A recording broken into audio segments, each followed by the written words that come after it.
we have a little bit of a fishy story. I mean, literally, we're going to be talking about fish in this next story, but I think it's very, very important when covering everything related to the rivers of America at Magic Kingdom. As you'll know, they started that draining process, I want to say a little over a month ago, and while the river has finally been completely drained from what I recall, people have worried about the wildlife there. And we are here to tell you that they did remove some fish, but not all of them. This from Blog Mickey, 2,000 fish removed and relocated from the rivers of America at Magic Kingdom, September 5th, 2025, by, I believe, Mike over there at Blog Mickey. In a recent Central Florida Tourism Oversight District Board of Supervisors meeting, try saying that 10 times fast, SIFDOT being obviously the management district of Walt Disney World, District Administrator Stephanie Campbell, I believe, provided a management update that included an interesting look into how the district partners with Disney for projects big and small. The collaboration is returning to a sense of normalcy following the politically motivated takeover of the former Reedy Creek Improvement District by Florida Governor Ron DeSantis. I just love that whole line right there. It was just politically motivated. There is no reason for the state of Florida to take back ownership of the district from Disney. There were no national security concerns or leaving basically self-governance with a corporation might be problematic in the future. It's just politics, guys. That's good stuff right there. Anyway, the Rivers of America, obviously, having been drained for that Cars Line Piston Peak project, I want to go ahead and move over to this section right about here. In its recent management report, couple losses.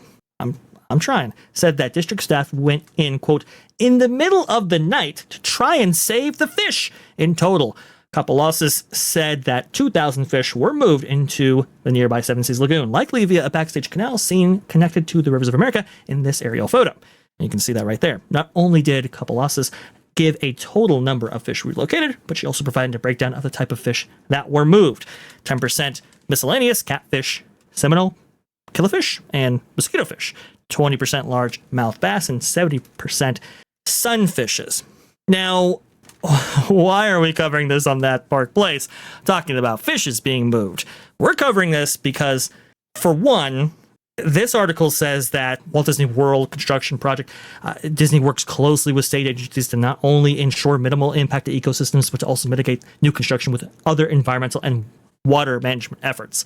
That makes it sound like, they move heaven and earth culture to try to maintain the wildlife and the ecology out there for Walt Disney World. But that's not exactly true, or at least that being top of mind maybe is not entirely accurate, because you'll know that this project was originally stalled by SWIFMUD, or the South Florida Water Management District, because they simply did not have enough information when they initially filed their permit to bulldoze the Rivers of America. And you'll actually see right here that there was a request for additional information by SWIFMUD, and one of the things that they were asking for was information that the state is seeking includes wildlife studies and potential impacts to protected species and any mitigation plans. They were like, look, when you submitted these plans to bulldoze Rivers of America, you didn't actually list or detail what environmental changes this would have, what impacts this would have, and how to mitigate this impact. Culture, they've been behind on this from day one. And I think the fish thing and why they were going in the middle of the night, apparently, to save these fish was because I don't think Disney was really interested in maintaining the wildlife or doing something that would mitigate this impact. Go ahead, Culture. I agree with you 100%. And look, when you look at this, I don't think Disney was actually responsibly dealing with these processes through Reedy Creek. Because remember, this is going through an entirely different state-managed agency now, where it's not just being rubber stamped. Because that's what I really do believe was happening with Reedy Creek on anything that they did. Okay, the engineers say this is fine, let's do it. They weren't looking, honestly, at the environmental impact. For how long that's been going on, I don't know. It could stretch back beyond when they were developing Animal Kingdom, or when they were redeveloping the area for Star Wars, or all of the other things that have happened that would have had an environmental impact, and all of the swap outs that they've done with the existing land that Disney World sits upon, and trying to transfer the environmental, whatever they're called, credits or whatnot, to other land that they bought outside of the area so that they could further develop. I think this has been a shoddy process all along, and it's been revealed to us here because there's now an agency that is paying attention. I don't think they thought about the environmental impact. I think that everything else was kind of waved through. And because of just how corrupt Disney has become, I'm not surprised that this is the case. I hate to say it that way, but that's what I truly believe. You look at what happens when they drain this. They already are having impacts to the area. Any environmental studies group would have said, okay, well, you're going to immediately create a heat island in this area by removing the shade cover. You're not going to mitigate, any heat at all. You don't have the water there as a natural evaporative, and it's going to actually recreate different patterns of like this micro environment's weather. So am I surprised they forgot to pull out the fish, or they didn't pull out all the fish? No. Am I surprised that that they're experiencing some hazards here? No. And clearly, when the government agencies, we don't have enough here. I still don't think they had enough. I think that they, may have kowtowed to Disney at a time when they shouldn't have. It would have been easier for the state to actually force Disney to not get rid of Frontierland by making them maintain this area that was kind of a natural barrier to the outside world. This is going to create a different kind, and I've said this multiple times now. By creating a concrete mountain of some size, you're now changing the area surrounding it to be, not only ka-chow or whatever silly thing they throw on there for an audio effect. You're creating a massive amount of heat and heat retention in an area that didn't have it before. This is going to be not just ugly, but maybe we were just talking about getting a little bit under being dehydrated. Yeah, this is going to create more of that. This is absolutely dumb. Anyway, there's my thoughts. Oh no, it's this whole thing is profoundly absurd. I know Braden from Mickey Views actually has a wonderful video highlighting just how ridiculous this whole thing is. And folks, if you haven't seen it yet, just go ahead and carve out an hour to see that. It is well worth your viewing experience, that's for sure. But culture, understanding the history of Disney, you have to recognize both when the company did right, and obviously, and what we praise them for, and why we are fans of the company. And we also have to acknowledge when they may have done wrong.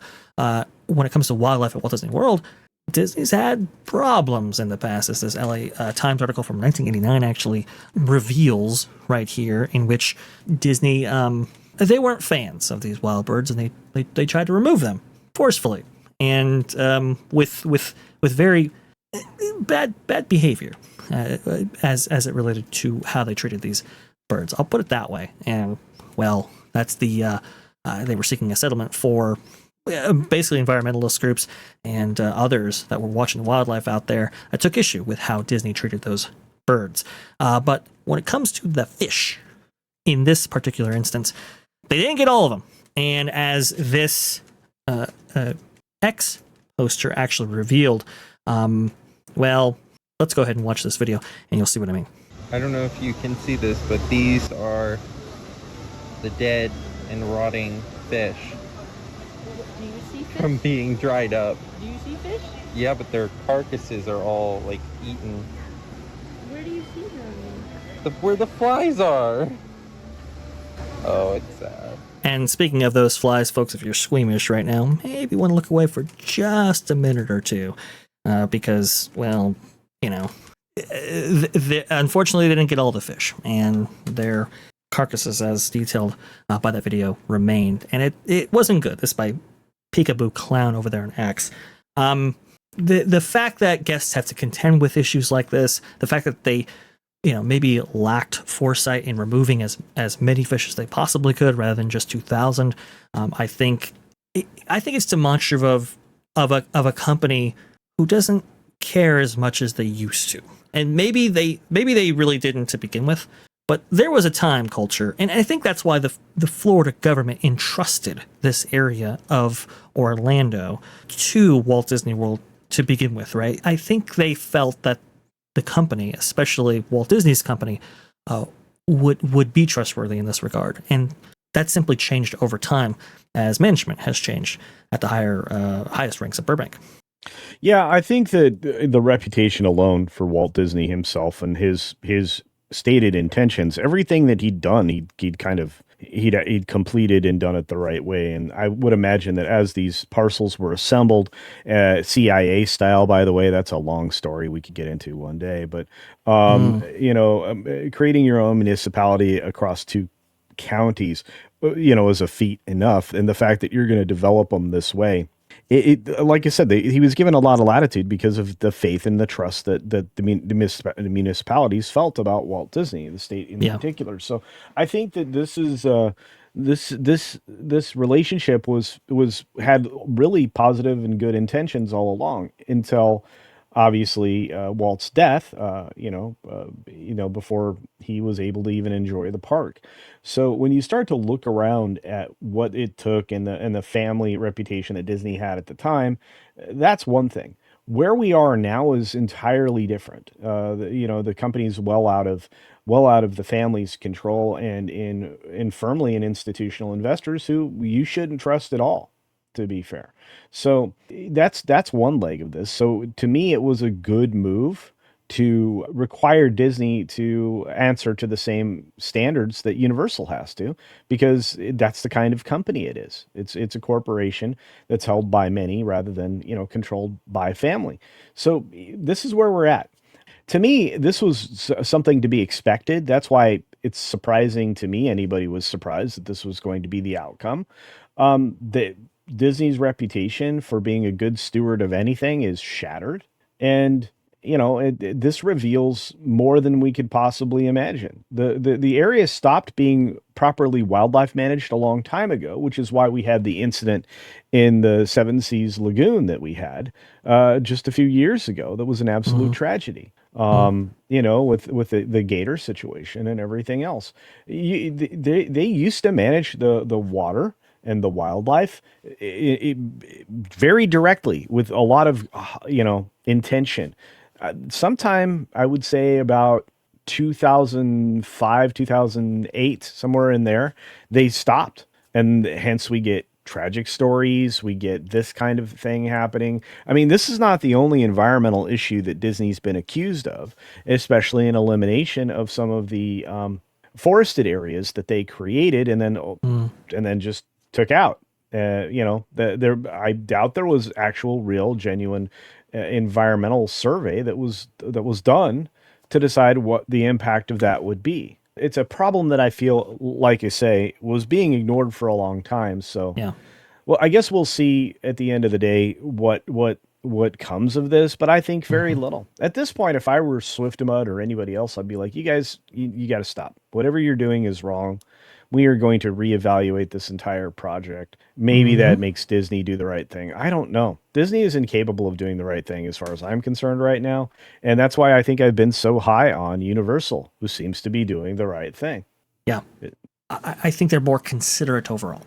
Yeah. And that's just kind of, how that goes. And I think Disney kind of lost its way. And unfortunately, we're feeling the effects of having lost its way in more ways than one. I do want to harken back to a time when, maybe they hadn't lost their way, that being with Walt Disney himself and the history of Rivers of America, just a little bit right here, because fish at Rivers of America in Magic Kingdom, well, you can definitely see why that might have been. It was connecting to Seven Seas Lagoon, connected to the extended waterways that surround Walt Disney World Resort and the Orlando area. But Disneyland actually did have fish in their Rivers of America for a certain time as well. And I kind of like this story, so we'll go ahead and end it with this. You can see right here when Walt opened Tom Sawyer's Island officially for Disneyland. I think this would have been, I want to say 56, 57, very early on in its life. You can see right here, they actually had kids dressed up as Tom Sawyer and Becky Thatcher. Pretty cool stuff right there. But you can see how Walt is holding the fishing rod. Back in the day, you could actually fish at Disneyland. They did put fish into the rivers of America there, and they did have fish, and you can see that pole right there. That's not for show. There were actually fish there. Walt wanted a very authentic rivers of America, and that included the ability to have areas in which people could actually fish. The problem, though, was, well, what do you do with fish after you catch it? And so you had rotting fish and trash cans all around the park, and so they stopped that early on. But I think it's very fascinating, just from where we started back in the 1950s with Tom Sawyer's Island at Disneyland versus where we're ending up now with the Magic Kingdom. It's just it's so profoundly illustrative of how far the company has gone, and it's most unfortunate. Thanks for watching That Park Plays News. For more information, consider checking out www.thatparkplace.com. And don't forget to subscribe, share, like, and send this out on your favorite social media accounts.